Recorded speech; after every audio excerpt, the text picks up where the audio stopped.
मित्रांनो, न्यू मधुर मराठी या चॅनलमध्ये आपलं स्वागत आहे. मित्रांनो, तुम्ही अजूनही आपल्या चॅनलला सबस्क्राईब केलं नसेल तर रिक्वेस्ट आहे, नक्की सबस्क्राईब करा. मित्रांनो, आजच्या एपिसोडमध्ये आता ऋषी, जानकी आणि सौमी तिघेही पोलीस स्टेशनमध्ये पोहोचतात. तेव्हा जानकी इन्स्पेक्टरांना सांगत असते की तुम्ही ऐश्वर्या रणदिवे आणि सारंग रणदिवे यांना अटक केली आहे, परंतु त्यांनी काहीही केलेलं नाही आहे. प्लीज विश्वास ठेवा आमच्यावर. हे बघा, तुम्हाला जी डेड बॉडी सापडली ना, ती डेड बॉडी माझ्या ननंदेच्या नवऱ्याची आहे. जेव्हा ती डेड बॉडी आम्हाला घराच्या मागच्या अंगणात दिसली ना, तेव्हा आम्ही स्वतःच खूप घाबरलो होतो. खरं तर आमच्या शर्वरीताईंचे मिस्टर विक्रांत भाऊजी ते गायब होते, परंतु त्यांच्या बाबतीत हे असं काही घडलं असेल आम्हाला कधी वाटलंही नव्हतं हो. त्यामुळे आम्ही स्वतःच खूप घाबरलो होतो. ऐश्वर्या तर खूप पॅनिक झाली होती. तिचं असं होतं की आपण ती डेड बॉडी कुठेतरी हलवूया, कारण ना आपल्याला अडकवण्यासाठी मुद्दाम कोणीतरी हे केलंय. म्हणून ना पॅनिक सिच्युएशनमध्ये तिने हा निर्णय घेतला, बाकी काहीही नाही. तुम्ही जरी त्यांना डेड बॉडी सकट पकडलं असलं ना, तरी त्यांनी काहीही केलं नाही, कारण जेव्हा हे घडत होतं तेव्हा स्वतः मी तिथे होते. हे सगळं मी तुम्हाला सांगणारच होते. फोन शोधायला मी आतमध्ये आले, परंतु तेव्हाच ऐश्वर्याने हा निर्णय घेतला. मला माहिती आहे तिचं चुकलंय, परंतु त्यांनी हा खून केला नाहीये. प्लीज त्यांना सोडा, असं म्हणत ती आता कळकळीची रिक्वेस्ट करत असते. तेव्हा हे इन्स्पेक्टर सांगतात की त्या दोघांना आम्ही डेड बॉडी सकट पकडले. आमच्या प्रथमदर्शनी जे निदर्शनास आलं त्यानेच आम्हाला निर्णय घ्यावे लागतात. हे सगळं जरी खरं असलं तरी तुम्हाला ते कोर्टात सिद्ध करावं लागेल. आत्ता आम्ही काहीही करू शकत नाही. मिस्टर सौमित्र, तुम्ही तर लॉयर आहात ना, तुम्हाला सगळंच माहिती आहे. तेव्हा सौमी सांगतो की होय, परंतु ती डेड बॉडी अंगणातच होती. हवं असल्यास तुम्ही तिथले सॅम्पल कलेक्ट करू शकता. इन्स्पेक्टर आता काही करण्यास तयार नसतात. म्हणजे त्यांना आता सारंग व ऐश्वर्याला सोडायचंच नसतं. ऋषी, जानकी पुन्हा रिक्वेस्ट करतात, पण काही फायदा होत नाही. अखेरीस ऋषी जानकीला समजावतो की त्यांचंही काही चुकत नाही आहे गं, आता त्यांच्याशी वाद घालण्यात अर्थ नाही आहे. आता जानकी गप्प होते. त्यानंतर ऋषी त्यांच्याकडे सारंग ऐश्वर्याला भेटण्याची रिक्वेस्ट करतो. तेव्हा आता कॉन्स्टेबल त्यांना एका रूममध्ये घेऊन येतो. तिथे जेव्हा सारंग आणि ऐश्वर्याला आणलं जातं, सारंग ऋषी आणि सौमीला पाहता क्षणीच रडतच त्यांना मिठी मारतो. ऐश्वर्या देखील रडतच जानकीला येऊन मिठी मारते. त्यानंतर सारंग मात्र खूप घाबरलेला असतो. तो रडतच ऋषीला म्हणतो की हे बघ दादा, आम्ही काहीही केलं नाहीये रे. हवं असलंस तू जानकी वहिनीला विचार. तू सांग ना रे यांना, मी हा खून केला नाहीये. तू सांग ना यांना. दादा, अरे मला नाही सहन होत रे. हे ना लॉकअपमध्ये घेऊन जातात, तिथे डांबून ठेवतात, माझा जीव गुदमरतो रे. दादा प्लीज काहीतरी कर. सौमित्र दादा, तू तर वकील आहेस ना रे. त्यानंतर आता इकडे ऋषी म्हणतो की हे बघ सारंग, शांत हो. मला जानकीने सगळं काही सांगितलंय. तो आता त्याला पाणी प्यायला देतो. आता त्यानंतर जानकी सारंगला म्हणत असते की भाऊजी, मी तुम्हाला बजावलं होतं ना, त्या डेड बॉडीला हातही लावायचा नाही. तुम्ही का हे पाऊल उचललत? तेव्हा ऐश्वर्या रडतच सांगते की हे सगळं माझ्यामुळे झाले ग जानकी. खरं तर मला असं वाटलं होतं की ती डेड बॉडी आपल्या अंगणात सापडली, पोलिसांना कळवलं तर पुन्हा सगळ्यांची चौकशी होईल. आत्ताच कुठे ऋषिकेश दादा घरी आले होते ग.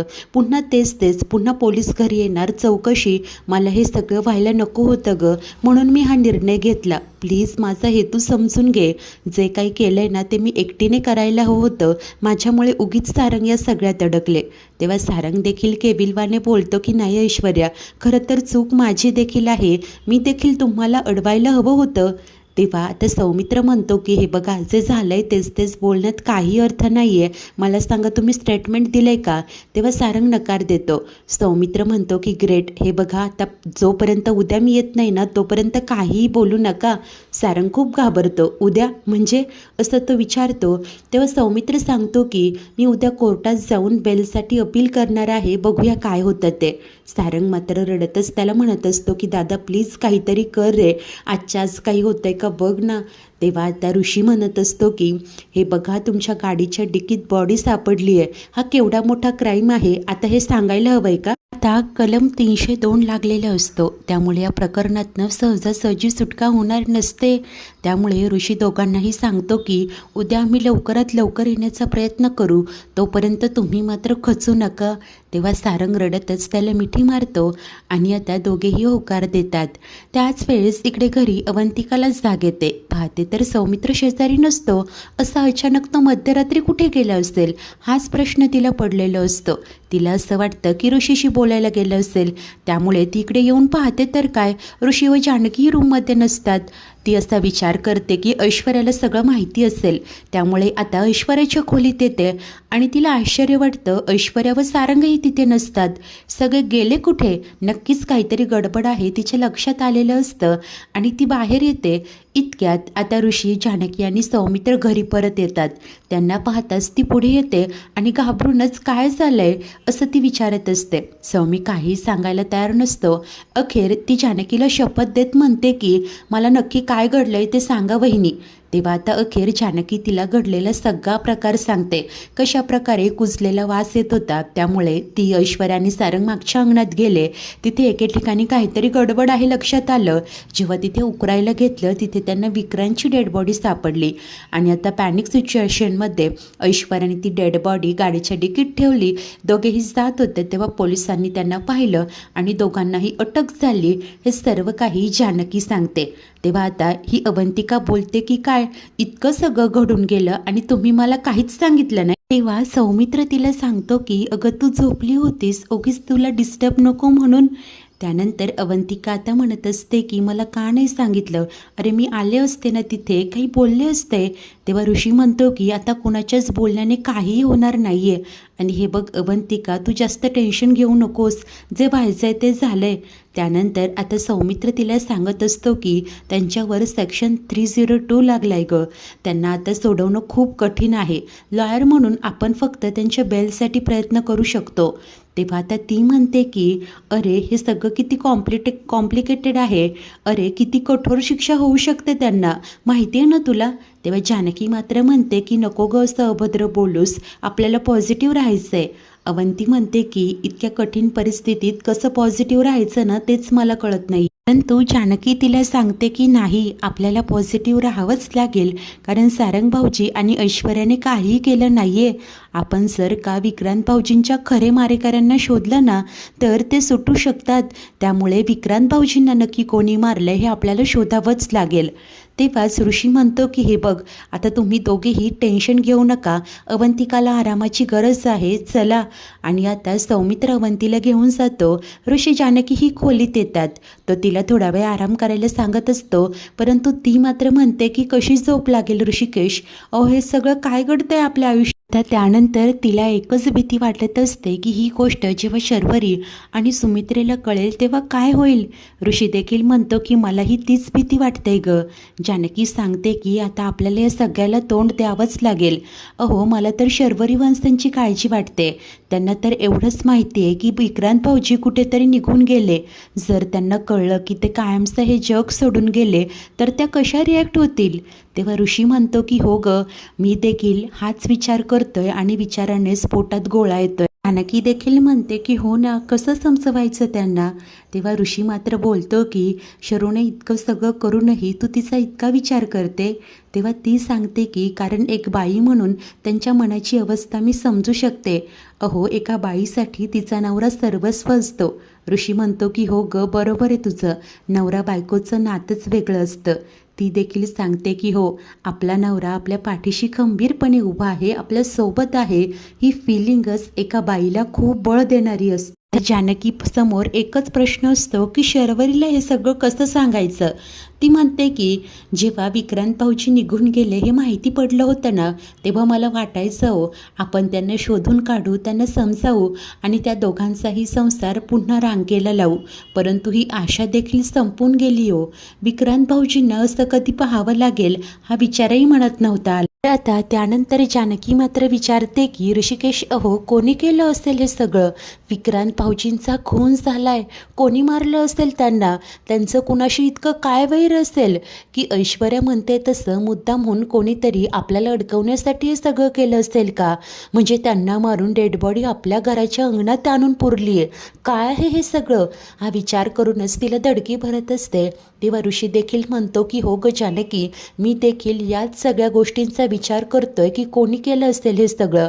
आणि दोघांनाही खूप टेन्शन आलेलं असतं. तर त्याच वेळेस इकडे खाली सौमित्र लॅपटॉप घेऊन आता बेलचं पेपर वगैरे टाईप करत असतो आणि आता त्याला झोप येत असते.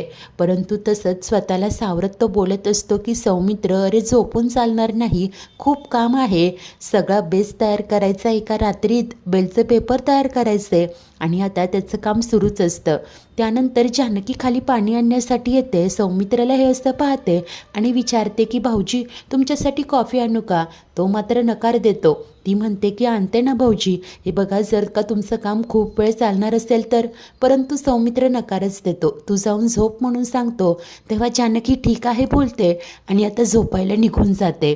त्यानंतर सौमित्र काम करत असतो आणि मध्येच त्याला त्या डुलक्या येत असतात आणि त्यामुळे अखेर तिथेच सोफ्यावर तो झोपी जातो. दुसरा दिवस उजाडतो. सुमित्रा जेव्हा तयार होऊन बाहेर येते, समोर पाहते तर काय, सौमित्र तिला अशा झोपलेला दिसतो. आजूबाजूला सगळ्या फाईल्स, लॅपटॉप तसंच असतं.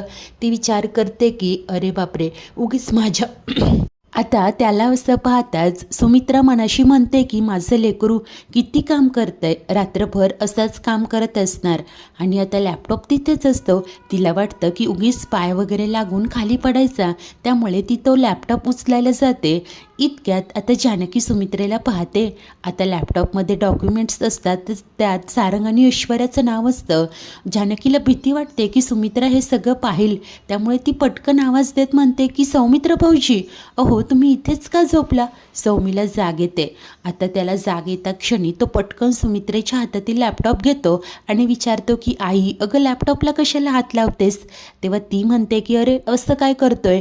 अरे इथेच पडला होता, मला असं वाटलं धक्का लागून खाली पडेल म्हणून. काय रे, मग त्यात इतकं चिडायला काय झालं? आणि तू इथे का झोपलास? तू काय अवंतिकाशी भांडलास का? तेव्हा तो म्हणतो की नाही गाई, मी का भांडेन तिच्याशी? अगं ती झोपली होती, उगीच तिला डिस्टर्ब नको म्हणून इथे येऊन काम करत होतो. कधी झोप लागली कळलंच नाही. त्यानंतर सुमित्रा काही बोलणार तेच तो चिडचिड करत म्हणतो की आई वेळ नाही आहे गं, उशीर होतोय, मला कोर्टात जायचं आहे. आणि सगळ्या फाईल्स घेऊन घाईघाईने तो वर निघून जातो. परंतु सुमित्रेच्या मनात संशयाची पाल चुकचुकते. ती विचार करते की फक्त लॅपटॉपला हात लावला म्हणून हा इतका का चिडला असेल आणि त्या लॅपटॉपमध्ये असं नक्की काय होतं? मला तर सारंगचंच नाव वाचल्यासारखं वाटलं. आणि आता ती देखील टेन्शनमध्ये येते.